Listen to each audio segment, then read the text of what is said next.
Tanggal 12 Agustus 1985, Bandara Haneda, Tokyo dipenuhi dengan ribuan orang yang akan menyambut hari libur Obon atau kepercayaan Jepang kuno dan juga Buddha untuk menghormati roh leluhur mereka. Selain dipenuhi penumpang, di Bandara Haneda, Tokyo ini juga bisa dilihat beberapa pesawat terparkir dan mereka berbaris siap untuk membawa para penumpang lepas landas.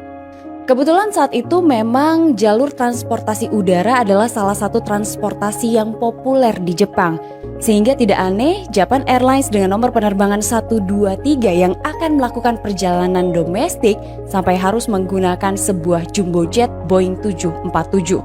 Pesawat Boeing 747 yang digunakan dalam penerbangan Japan Airlines 123 itu pertama kali terbang di tahun 1974 dan pada tanggal 12 Agustus 1985 itu pesawat tersebut telah mengumpulkan lebih dari 25.000 total jam terbang. Japan Airlines 123 lepas landas dari runway 15L Bandara Haneda, Tokyo pada pukul 18:12 sore waktu setempat.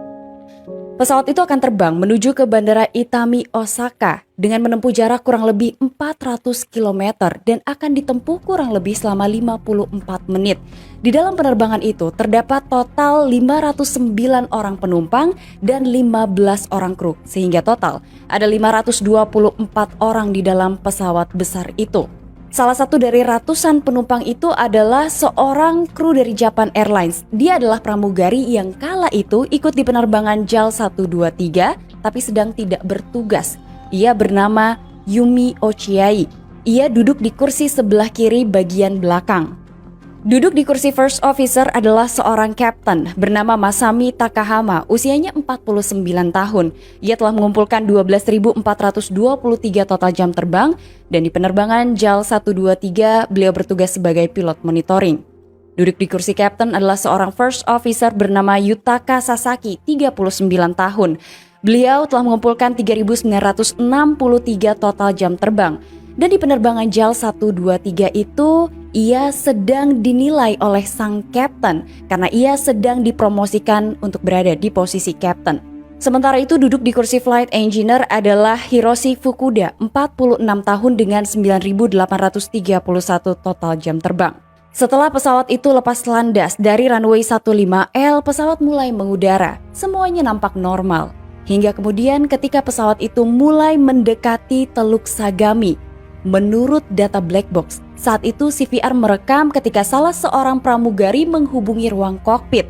Pramugari ini meminta izin kepada kru kokpit karena ada salah seorang penumpang yang kala itu meminta izin untuk pergi ke toilet padahal lampu tanda kenakan sabuk keselamatan belum dimatikan atau belum padam.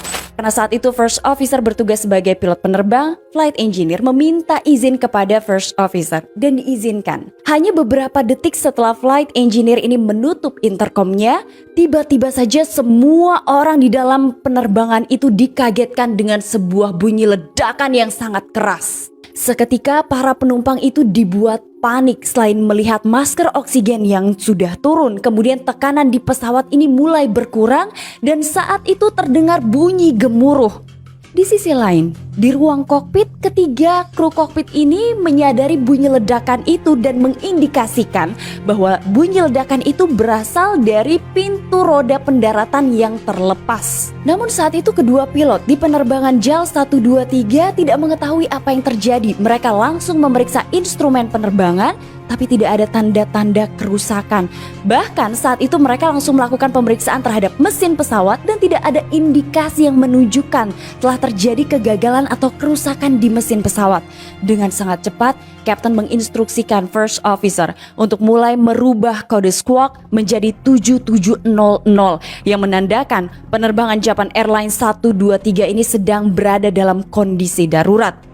Salah satu hal yang disadari oleh kedua pilot adalah kemungkinan rusaknya sistem hidrolik sehingga kemudian dengan sangat cepatnya pesawat ini sulit untuk dikendalikan dan ketinggian pesawat mulai turun dengan cepat.